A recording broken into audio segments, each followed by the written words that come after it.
Le gouvernement libanais a annoncé ce lundi 27 janvier qu'il prolongeait l'application de l'accord de cessez-le-feu avec Israël jusqu'au 18 février suite à une médiation des États-Unis. Cet accord signé en novembre 2023 mettait fin à la guerre entre Israël et le Hezbollah, prévoyant le retrait des troupes israéliennes du sud du Liban où seule l'armée libanaise et les casques bleus de l'ONU devraient être déployés.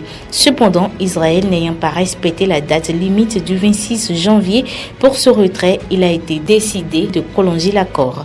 Le Liban a réaffirmé son engagement à honorer cette prolongation tout en soulignant la nécessité de continuer à mettre en œuvre l'accord dans son intégralité. Dans le même temps, des négociations entre le Liban, Israël et les États-Unis seront lancées pour discuter du retour des prisonniers libanais capturés lors de l'attaque du Hamas contre Israël le 7 octobre 2023. Cette situation se déroule dans un contexte tendu au sud du Liban où des habitants soutenus par le Hezbollah tentent de regagner leur village encore occupé par les troupes israéliennes. Ces affrontements ont fait au moins 22 morts dimanche, renforçant la pression sur les autorités libanaises prises entre la demande d'Israël de prolonger le retrait et la volonté des habitants de retourner chez eux.